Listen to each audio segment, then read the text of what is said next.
والجوع ونقص من الأموال والأنفس والثمرات وبشر الصابرين الذين إذا أصابتهم مصيبة قالوا إنا لله وإنا إليه راجعون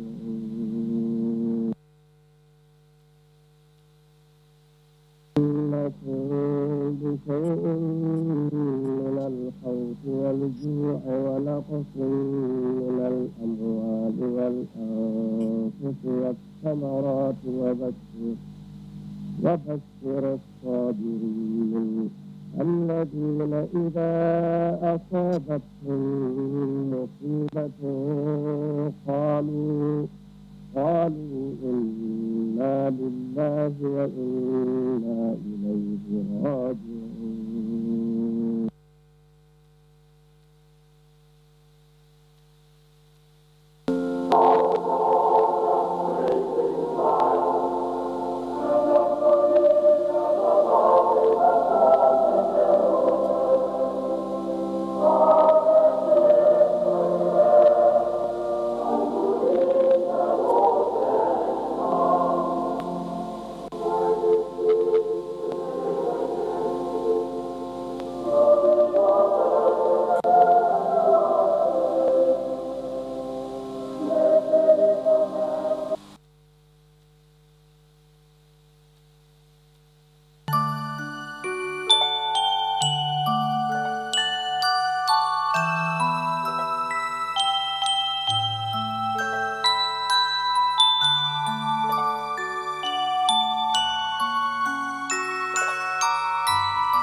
Do you own a startup business? Are you aware of marketing opportunities? Connect with other youth businesses to explore and expand at this year's National Youth Agribusiness and Tourism Expo. With over 200 participants for 2 whole weeks. Yes, 2 weeks. Join the networking event trade with fashion and pitching competition to win up to $50,000 cash. $50,000 to be won. From 29th November to 12th December at the Independence Stadium. Stalls are as low as $4,000. So call 703-9499, 368-5556 or 780-9979. New Tase Trade Fair, presented by the Gambia Youth Chamber of Commerce.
Live from Banjul, this is GRTS News, broadcasting for our viewers in the Gambia and around the world. Our main stories.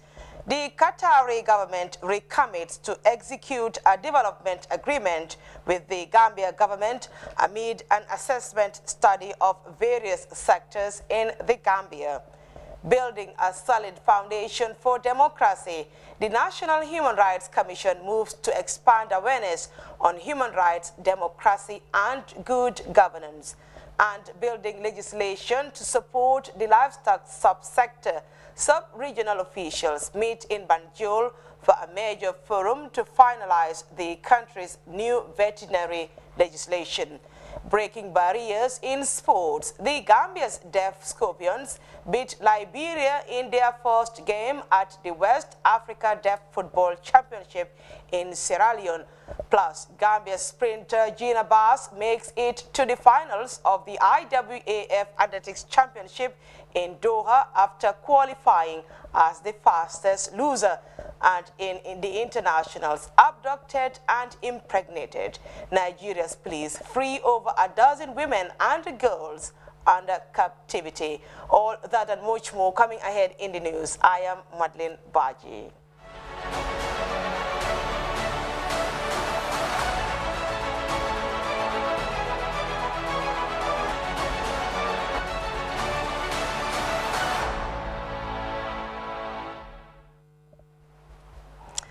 Thanks for joining us. We begin this news bulletin with a press release from State House. President Adama Barrow has sent a congratulatory message to his Nigerian counterpart, President Muhammadu Buhari, on the 59th anniversary of Nigeria's National Day. The message reads, "It is with great pleasure that I extend to Your Excellency, on behalf of the government and the people of the Republic of the Gambia, and indeed on my own behalf, sincerest and warmest congratulations and best wishes of progress and prosperity for the government and the people of the Federal Republic of Nigeria." President Barrow used the opportunity to reiterate his personal commitment to the reinforcement of the excellent relations of friendship, brotherhood, and cooperation between the two countries for the mutual benefit of the two peoples. He restated his commitment to the consolidation of the stability and security in the sub-region and the African continent as a whole. While renewing my profound and sincere congratulations, please accept, Your Excellency and dear brother, the assurances of my highest consideration and fraternal esteem. The message concludes. It is the second day of their engagement, and officials of the Qatari Fund for Development held meetings with officials and technical teams at the Lands, Fisheries, Youth and Energy Ministries. The assessment study tour to identify areas of support and collaboration is part of a follow-up on the MOU signed between the Gambia government and the government of Qatar. By Ibrahim Cham was with the delegates, and he filed in this report. Delegates from the Qatar Fund for Development kicked off the second day of their assessment tour with a meeting at the Ministry of Local Governments and Lands. The team, which comprised of heads of NGOs working in different sectors, prioritizes several areas including health, education, and economic empowerment. With us, education above all. Global organization operating under the patronage of Her Highness Sheikha Moza bint Nasser, and they are focused on out-of-school children. They have reached last year a milestone of bringing into schools more than 10 million child, and they have an annual target from here to the next 5 years for bringing in 1 million per year child out of school and put them behind their desks. The Permanent Secretary of the Lands Ministry gave a brief overview of his ministry's core functions, directing local and regional governance. The Director of Community Development, Ibrahim Asawane, also delivered a presentation of different aspects of training conducted to raise the capacity of communities for sustainable and self-development. current technologies that uses up to art systems, for instance, irrigation, coming to storage, cold storage, water pumping mechanisms, solar systems are all opportunities and avenues which are currently lacking. A busy day of engagements with officials also took visiting delegates to the Fisheries Ministry, where the team met Fisheries Minister James Gomez, who highlighted possible areas for collaboration and development assistance. Aquaculture, there is a big market for aquaculture, not only in the Gambia. For example, my colleague in Nigeria tells me, whatever quantity of fish you provide in agriculture or shrimps, we are able to buy. And that will create a lot of employment for our young people. Part of the team later met with the program manager of the National Youth and Sports Council, Alaji Jaju. The program manager highlighted the key priority areas that needed immediate assistance to thrive in entrepreneurship and sports.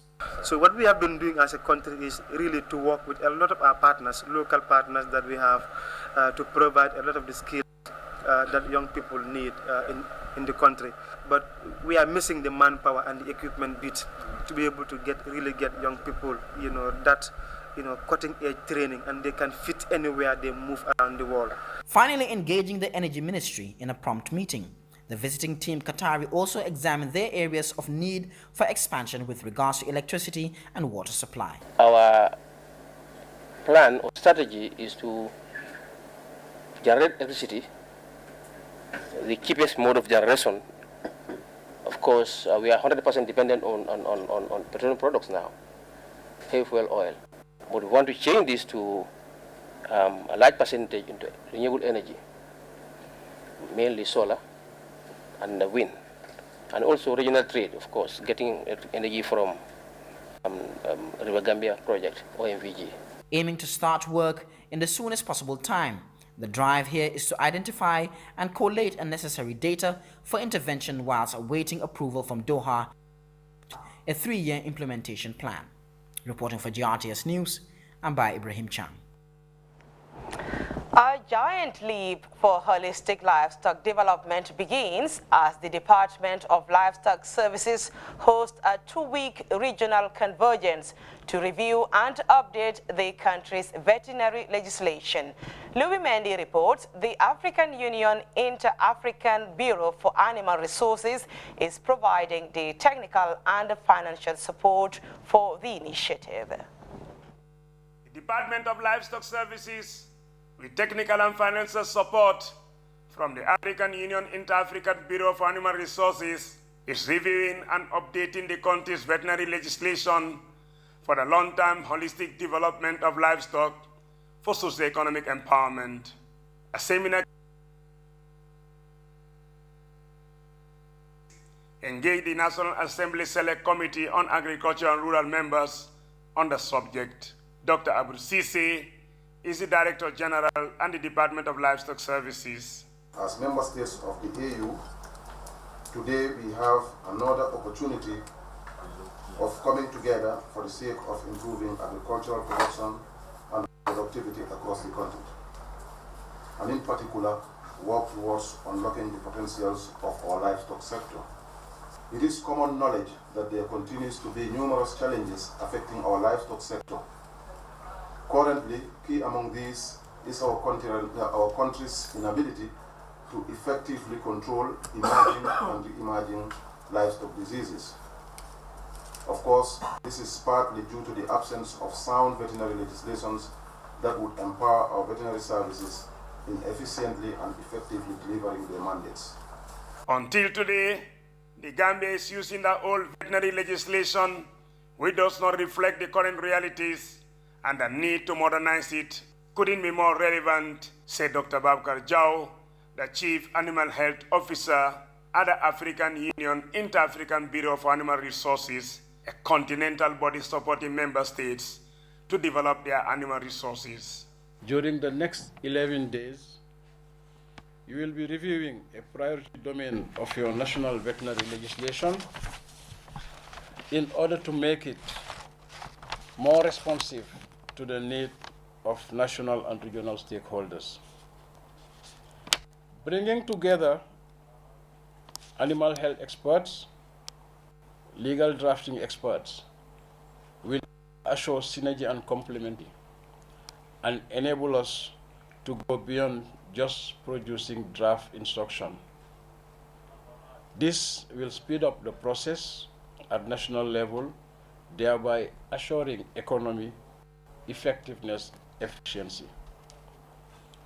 AU-IBA will continue to support this process, and this support, in addition to this training and write-up, will consist at national level of stakeholders engagement, advocacy for enactment, and capacity strengthening for compliance. Sound veterinary legislation for the Gambia is a necessity, said Momodou Mbai Jabang, Permanent Secretary at the Ministry of Agriculture.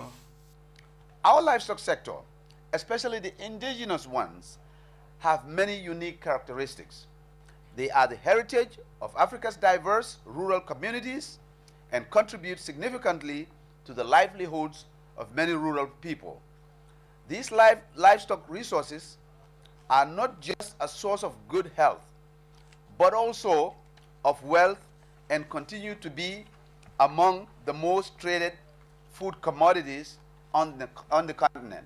P.S. Jaban said it is pleasing to know that AU-IBA is supporting the Gambia to modernize its veterinary legislation. Some of the challenges being faced by our livestock sector can therefore be hardly addressed in the absence of a strengthened veterinary service. Sound veterinary legislation is an essential part of the country's infrastructure as it avails veterinary services, powers and authorities for efficiency in the livestock subsector for public good. Louis Mendy, GRTS. Tango has partnered with the Human Rights Commission with support from the United Nations Democracy Fund to roll out a training program for locals in the North Bank region. The initiative, as Farmer Kanye tells us, is aimed at building awareness on human rights, democracy, and good governance. A 3-day capacity building workshop on human rights, democracy, the rule of law and gender-sensitive budgeting held in the North Bank region town of Kerewan ended with this statement from the regional governor. You have a right to food. You have a right to water. You have ability to handle how best you can handle that water, how best you can handle that food, and how best you can contribute towards good governance. So rights go along with responsibility. We have nowhere else to go, all of us. We have only our Gambia. So it's everybody's business to contribute towards the social cohesion, towards the peace building that everybody is clamoring for. The training was organized by Tango in partnership with the Human Rights Commission through funding from the United Nations Democracy Fund. 22 years we've been here, and we are only told what happens at State House. We are never try to find out what is there. You only receive news. This time around, your new dispensation asks that we as citizens of this country need to know what happens with our governance. What happens with our governance in terms of development, in terms of all aspects of activities in government. The Human Rights Commission, a new agency established by an Act of Parliament to serve as an oversight institution mandated to independently monitor human rights compliance of government and to ensure good governance and the rule of law flourish in the Gambia. Generally, whenever you talk about human rights, we are not talking about only one-sided, that is for the authorities or the government to respect the rights of the individuals. But the individuals also have a very important role to play in society. So in essence, what I'm saying is that every right goes with a responsibility, and this responsibility has to be fulfilled by the individuals themselves. And one of the ways in which we can ensure that this responsibility is clearly taken care of is for the members of the society to also know the limits of some of the rights that have been provided for by law. So generally, every right has certain limitations, and those limitations are also intended to ensure the protection of everybody in the country. Some of the participants who spoke to GRTS described the training as a great exposure, as well how they intend to disseminate the information learned. As a teacher, during school assembly and in classes, we also talk to our students to make them aware of some of the issues that are happening. I've learned gender role, gender equity, and of course, how we should live with our, of course, fellow women in our area and our society, as well as also how to do government budgeting. So the training is very important. I am a social worker. Anywhere we have some of these social gatherings, we'll be sensitizing people about the key rights highlighted in this program. The workshop is one of the steps authorities are taking towards consolidating the country's newfound democracy at local level. Reporting for the news, I am Famarakani.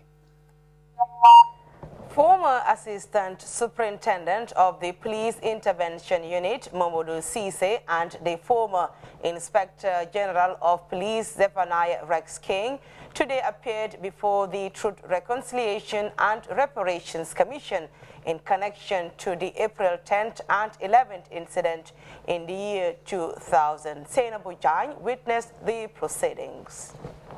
To appear before the Truth Commission was former Assistant Superintendent of the Police Unit, Momodu Cisse, who spoke via video call from Sudan on his involvement on the students' demonstration of April 10th and 11th incidents of 2000. Mr. Cisse, at the time of the demonstrations, explained that on the 9th of April, on the eve of the demonstrations, he received a call from the Commissioner of Operations, Babukar Sow, who informed him of a possible demonstration that may take place with some students and how he should prepare his men for further deployment. Cisse continued and said his expectation from the verbal order was to maintain law and order, and with this he didn't receive any order to use force among the students on the day of the demonstration. With up to 50 officers on standby and not armed, according to him, Cisse continued to explain that when he got to GTTI, he realized that the students were calm, hence why he approached them to ask them to leave the area in peace. So I went to approach them and I started talking to them. What is the use of this demonstration that we want to stage? It is better you leave, this place peacefully, go to your respective business, either to school or you go back home. With further explanations, Cisse's attention was drawn by Counsel Mariam Macaulay on a statement involving Alhaji Dabo, a student at the time who intimated that the officers in fact attacked the students. Cisse denied until he finally confirmed that his men started shooting tear gas, beating students with batons, with subsequent arrest and detention at the Kanifing police station. Due to the technical problems, Cisse had to be adjourned to a later date. Next to appear before the commission was former IGP Zephaniah King, commonly known as Rex King, as he testified in regards to the April 10th incident.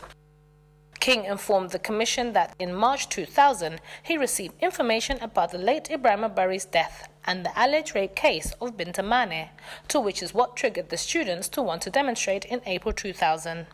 Here, King explains that after meeting with the students at the Gambia College in March, he tried to advise them towards applying for a permit in order to hold their demonstrations, to which he said they refused to do so.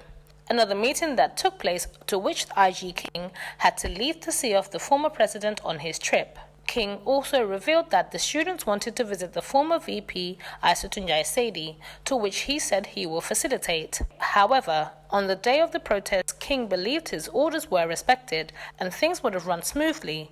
But to his surprise, the orders he gave wasn't maintained and the demonstration was ruined, according to King. The question of using live ammunition did not arise. Who authorized the use of live ammunition? But before asking them the question who authorized the use of live ammunition, wouldn't it have been necessary to in fact conclude that they used live ammunition? No, I cannot suggest that. Let them tell me. Do you know whether, in fact, your forces used live ammunition? That's what I'm saying, Council. The question is, do you know whether they use live ammunition? If I say I know, I'll be lying. I am assuming from the information I got that live ammunition was used. The former IGP expressed that he felt his men overstepped his orders and had asked many times who ordered the police to use live ammunition, but no one would answer his question. As the commission wrapped up, his message for his former colleagues was to avoid nepotism and to be truthful and work for the state. Sainabu Jang for GRTS News. Sunday's heavy downpour and windstorms caused serious damage to some vital infrastructure in the CRR settlement of Kawur. The powerful gales brought down a major communications antenna belonging to GSM operator Africell, whilst disrupting electrical cables and solar panels in the area. The second damaging windstorm to hit the Central River region affected network coverage in the area. This is GRTS News from Banjul. Now, we will take our first break now, but do stay tuned. The news returns right after. The Gaitaf Special Economic Zone is a 160-hectare mixed-use business park strategically located within the boundaries of Banjul International Airport, the Gambia. It is the only economic zone located within an airport in West Africa. Gaitaf Special Economic Zone is segmented into 4 separate zones: Commercial Zone, Industrial and Light Manufacturing, Logistics and Warehousing, Residential Zone. It is a highly secured economic zone with top-notch infrastructure, with eco-friendly buildings and beautiful landscaping. With attractive incentives and access to a pool of labor within the Gambia and the sub-region, the Gaitaf Special Economic Zone has already completed warehouses available to investors. Located less than 30 minutes away from the international seaport of Banjul, investors in the Special Economic Zone enjoy a unique proximity to major markets around the world, including Africa, Europe, America, and Asia. For additional information, please visit www.gaitaf.com.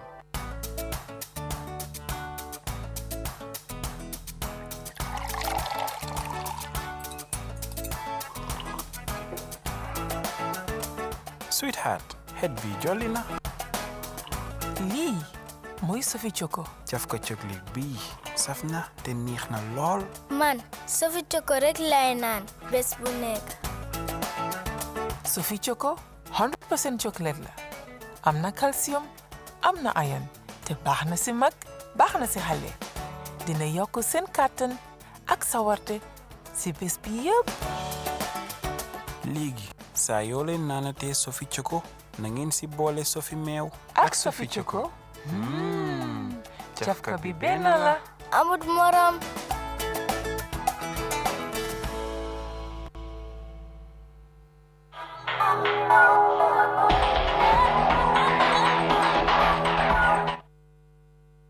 Gina Bass has again made history by reaching the final of the women's 200 meters at the IAAF World Athletics Championship in Doha. She becomes the first Gambian to do so. Gina finished third in the semi-finals earlier this evening with a timing of 22.60 seconds, thus qualifying as one of the third best finishers. The Gambian queen of the tracks will now rub soldiers with some of the world's finest athletes in tomorrow's 200 women's final at the magnificent Khalifa Stadium in Doha. Meanwhile, it was a disappointment for the Gambia in football as the country's WAFU team lost 1-0 to Ghana. The defeat means the Gambia is eliminated from the tournament currently taking place in Senegal. Now, have you ever heard of the deaf scorpions of the Gambia? Well, they actually exist, and the football team is presently in Sierra Leone taking part in the West African Deaf Football Championship. 6 countries are competing in the sub-regional tournament, and the Gambia won its first game earlier today, beating Liberia by 3-2. GRTS's head of sports, MS Jallo, visited the Deaf Scorpions at their training before traveling to find out how they prepared they were for the tournament. was one of the final training sessions for the national deaf football team before traveling to Sierra Leone for the West Africa Deaf Football Championship. The Gambia's Deaf Scorpions team is among 6 West African countries currently taking part in the 9th edition of the Sub-Regional Deaf Football Tournament. Here the team can be seen final preparations. The players are in good spirit, buoyed by the prospect of representing their country at an international tournament. Coach Musa Koli directed the training from the middle of the pitch, using sign language to communicate and put across his tactics and the way he wants his team to play. Come here. Yes, the thing is, I know that even the government or other people all think that the hearing people are the best team. But I can show you that our team is better. We will go and then bring joy for the whole country. And inshallah, we do it. So we are deaf, and most of people, although they are hearing, we should come together and then hold hands together so that support this team and concentrate more on this team. And this team, believe me, they will bring cups for this country. They are all very optimistic, and they are very hopeful that they will win the cup, and they are working very hard towards that. Despite the zeal and enthusiasm of the players and the technical staff, the team had difficulties off the pitch. But one person who has been pulling the strings to ensure the team didn't miss out on the tournament is the president of the Gambia Deaf Sports Association. Definitely, our preparation was very difficult because there are a lot of stakeholders who supposed to support us, but they were not willing to support us. So, but if we ask them, they said, well, the government is responsible for supporting us. As far as we are representing the Gambia, government should support us. We have a camp at the school so that they will be having their trainings. But they are complaining that mosquitoes are biting them in the school there, and it is not secure for them. And also food and feeding and sort of to host them at the camp there is so difficult. But with all the challenges faced, CISA maintains that the Deaf Scorpions are willing to represent the Gambia at the sub-regional tournament by all means, with a performance that elicits their best. This is a national team. I think the stakeholders, everybody, every Gambian, should try and then support them. These footballers are all from different regions. Yeah, we did a very good selection so that all the regions will be represented in this team. Our first target is the cup, and the second one is to qualify for Africa Cup of Nations in Nigeria. After the training session, the team sat down for the routine team talk, in which players were addressed by the technical staff on the day's session and the need to focus on the tournament. We don't afford to lose this game. We need to win the cup. And there's no excuse for this. We need to win the cup and bring it to the Gambia. The Gambia is drawn in Group B alongside Mali and Liberia, while Senegal, Nigeria, and host Sierra Leone make Group B. The Deaf Scorpions have since left for the tournament, traveling by land to Sierra Leone, and will open their account against Liberia on October 1st at the Sierra Leone National Sports Stadium. Omar Diallo, GRT Sports. Well, congrats to the team there for beating Liberia 3-2, and we wish them all the very best. And still in sports, Roger Miller Football Academy and its Gambian-based partner Soccer Boys Football Academy have convened a media briefing to inform the public about their level of preparedness ahead of a talent sporting tournament for football academies in the Gambia. Modula Mensani has more on that story. This is the first time that these two academies are sitting down to discuss the implementation of a common objective. The promotion and development of grassroots football was the main focus of discussions that brought Soccer Boys and Roger Miller Football Academies for this press conference. In the Gambia, when they came to us as partners, they speak a language that we speak, that is like we all having the same aims and objectives. So we think these are the right people we can work with. Soccer Boys has been an academic here, and we believe being with them will develop football in the Gambia and Africa or world at large. I don't have much to say, but to tell you that our objective is to make sure that youths are not being misused by any other means if they have the talent to be players. Activities of the upcoming Roger Miller tournament for academics in the Gambia are expected to start on the 20th of October as organizers outline plans for its successful conduct. This event is meant to take the Gambia's name to the highest level of international football.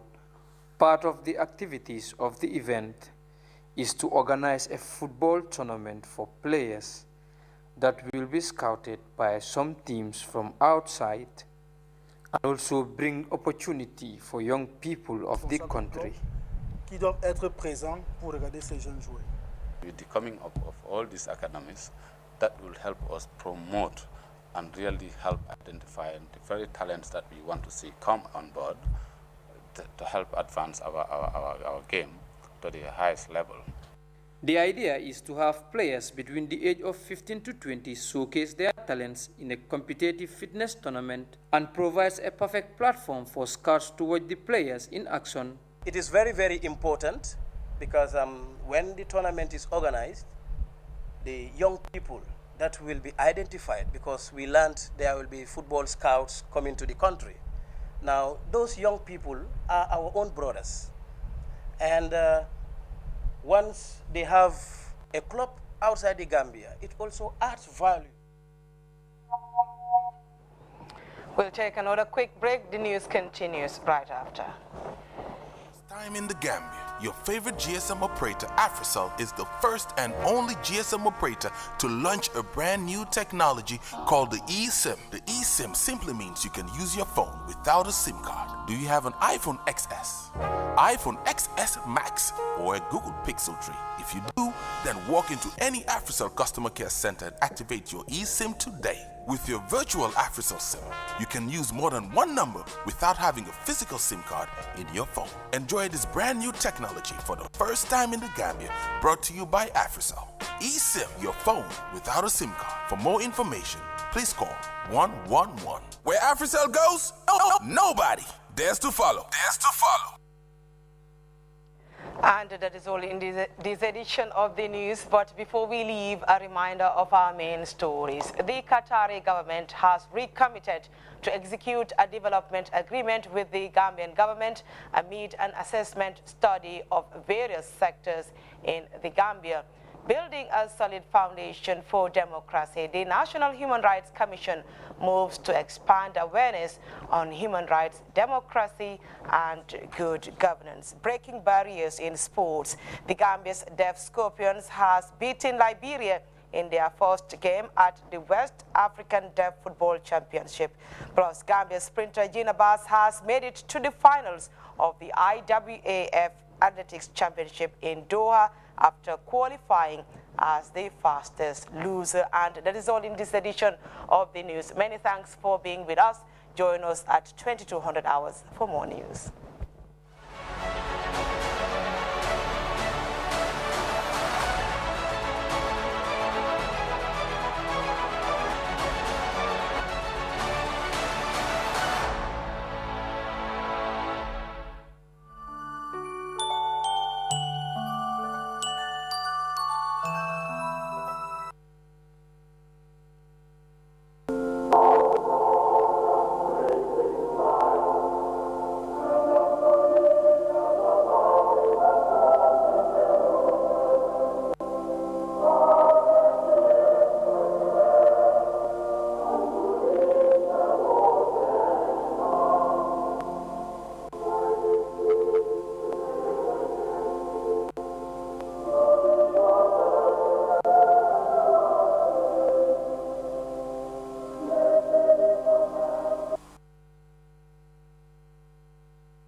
The Gambia will soon welcome its first large-scale renewable power plant, increasing the Gambia's electricity supply by 20 megawatts, or close to 15% of current capacity, which will integrate into NAWEC's power system.